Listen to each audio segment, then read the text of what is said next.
Bismillahirrahmanirrahim. Start with the name of Allah, the most merciful and the most beneficent. Dararkam School, Class 6, and welcome to your online class. Chapter number 2, Sense Organs. You can see here the different sense organs. Today, we are going to study the topic, the ear. The ear. Year is the organ for hearing. जैसे कि हमें पता है कि हम जितनी भी आवाज़ें अपने आसपास सुनते हैं वो किस ऑर्गन की मदद से सुनते हैं, अपने कानों की मदद से. सो इसी बेस पर हम कहते हैं कि हमारे कान ऑर्गन ऑफ हियरिंग हैं, कि इनकी मदद से हम सुन सकते हैं. अगर हम ह्यूमन ईयर की बात करें तो ह्यूमन ईयर के मेन 3 पार्ट्स होते हैं, जिसमें सबसे पहला है outer ear, then middle ear and then inner ear. ये 3 वो मेन पार्ट्स हैं ह्यूमन ईयर के, जो कि डिफरेंट फंक्शनिंग परफॉर्म करते हैं. अब हम वन बाय वन इन तीनों पार्ट्स की डिटेल देखेंगे. Here you can see the different external and internal structure of the year. इसमें आपको आउटर ईयर, मिडल ईयर और इनर ईयर देखें बहुत क्लियरली विजिबली नजर आ रहे हैं. सबसे पहले हम डिटेल देखेंगे आउटर ईयर की. आउटर ईयर मीन्स कि आपके फिजिकली जो आप ईयर को टच कर सकते हैं या जो आपको अपनी बॉडी के ऊपर नज़र आता है कान, उसको हम कहते हैं outer ear. The outer ear consist of a pinna and a long narrow tube called canal. हमारा जो आउटर ईयर होता है उस ईयर की जितनी भी शेप होती है एक्सटर्नल, उसको हम पेना बोलते हैं.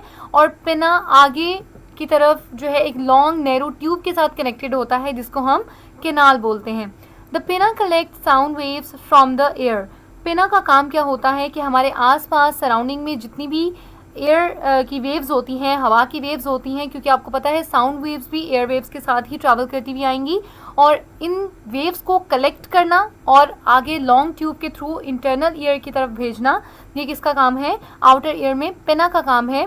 सो these sound waves then travel along the ear canal. तो इसके बाद पेना जब कलेक्ट कर लेता है सारी की सारी साउंड वेव्स को, तो इसको आगे ट्रैवल करवाता है टुवर्ड्स द एयर कैनाल, और एयर कैनाल फिर इसको फॉरवर्ड मूव करती हैं. नेक्स्ट हमारे पास है second part which is the middle ear. अब मिडल ईयर क्या है? The outer ear is connected to the middle ear by a thin membrane called the eardrum. आपने अक्सर सुना होगा कि हम कहते हैं कि कान में पर्दा होता है. ठीक है, कान का वो जो पर्दा होता है जिसको हम कान का पर्दा बोलते हैं, एक्चुअली वो क्या होता है? That is a ear drum.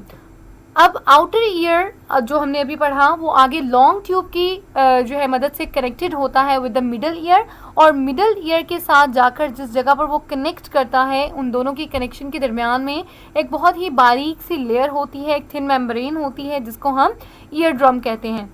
Ear drum vibrates when sound waves strike it. जैसे ही हवा जो कलेक्ट होती है, एयर वेव्स कलेक्ट होती हैं पेना के अंदर, वो लॉन्ग ट्यूब से ट्रैवल करती हुई जैसे ही आकर ईयर ड्रम के ऊपर टकराती हैं, तो ईयर ड्रम वाइब्रेट करना स्टार्ट कर देता है. And it has 3 smallest bone in the body. और हमारे मिडल ईयर में हमारी बॉडी की सबसे स्मॉलेस्ट बोन्स प्रेजेंट होती हैं, and they are 3 in numbers. जैसे कि हम कहते हैं कि इंसान के जिस्म के अंदर सबसे छोटी जो बोन्स होती हैं वो उसके कान के अंदर होती हैं. So that is hammer, anvil and stirrup. ये 3 वो बोन्स के नेम्स हैं जो कि प्रेजेंट होते हैं हमारे मिडल ईयर के अंदर, और इनकी शेप की बेस के ऊपर हम इनके नेम रखते हैं, जिसमें हैमर, एनविल एंड स्टिरअप आ जाती है. So these are the very important and the 3 smallest bone in the human ear. Next हमारे पास आ जाएगा which is the last part of the human ear, that is inner ear. अब inner ear क्या है? This is the last part of the ear. Inner ear is filled with liquid and this part of the ear has the coil structure called cochlea. अब हमारे inner ear के अंदर एक तो ये लिक्विड फिल्ड स्पेस है कि जो हमारे कान के अंदर एक लिक्विड प्रेजेंट होता है, वो कहाँ प्रेजेंट होता है? इनर ईयर के अंदर. और इनर ईयर के अंदर एक कॉइल स्ट्रक्चर होता है. जैसे आपने अक्सर स्नेल देखा होगा, तो स्नेल की बॉडी के पीछे जो क्रिस्टल वाला स्ट्रक्चर होता है बिल्कुल राउंड, उसी तरह से एक राउंड स्ट्रक्चर हमारे इनर ईयर के अंदर होता है, कॉइल स्ट्रक्चर, जिसको हम क्या बोलते हैं? कॉक्लिया बोलते हैं. Cochlea is the actual hearing organ. हमारे कान के पूरे स्ट्रक्चर के अंदर जो सबसे इम्पॉर्टेंट पार्ट है वो है कॉक्लिया, क्योंकि कॉक्लिया ही असल में क्या है? हियरिंग ऑर्गन है. कॉकलिया की वजह से ही हम सुन सकते हैं मुख्तलिफ आवाज़ों को। Cochlea send signals to the brain through a special nerve called auditory nerve. अब कॉकलिया का काम क्या होता है, जैसे ही मिडल ईयर से साउंड वेव्स आती हैं कॉकलिया के अंदर, तो कॉकलिया के अंदर क्या होते हैं, कुछ हेयर्स होते हैं और लिक्विड होता है, वो वाइब्रेट करता है। जैसे ही वो वाइब्रेट करता है तो यहाँ पर बिल्कुल इसके साथ ऑडिटरी नर्व, ऑडिटरी का आपको पता ना कि हम वर्ड किस लिए यूज़ करते हैं, सुनने के लिए यूज़ करते हैं। तो वहाँ पर कॉकलिया के अंदर जैसे ही वो एक्टिवेट होगा तो यहाँ पर ऑडिटरी नर्व्स जो हैं प्रेजेंट होंगी और वो एक्टिवेट हो जाएंगी और वो रिसीव करेंगी सिग्नल्स कॉकलिया से और उसको ट्रैवल करवा देंगी टुवर्ड्स द ब्रेन। जैसे ही वो सिग्नल्स ब्रेन के पास पहुँचेंगे, ब्रेन उन सिग्नल्स को डिकोड करेगा और मुख्तलिफ आवाज़ों को सुन सकेगा और हमें पहचान करवा सकेगा कि जो भी आवाज़ हमने सुनी है उसमें क्या मैसेज है या वो क्या आवाज़ है।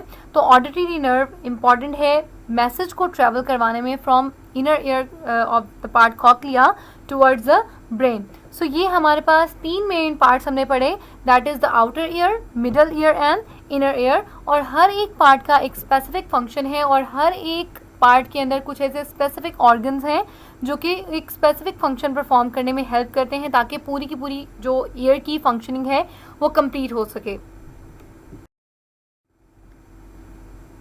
Here you can see that कैसे साउंड वेव्स ट्रेवल कर रही हैं आउटर एयर से मिडल एयर में, मिडल एयर से आगे कॉकलिया में। ये जो आपको क्वाइट स्ट्रक्चर नज़र आ रहा है दैट इज़ कॉकलिया, और कॉकलिया आगे किसके साथ अटैच है, ऑडिटरी नर्व के साथ अटैच है और ये ऑडिटरी नर्व मैसेज ट्रेवल करवा रही है, फॉरवर्ड कर रही है टुवर्ड्स द ब्रेन। तो इस तरह से पूरी की पूरी फंक्शनिंग परफॉर्म होती है with in the human year. So that's all about our today's lecture. Thank you so much. Meet you in next class. Keep calm and Allah Hafiz.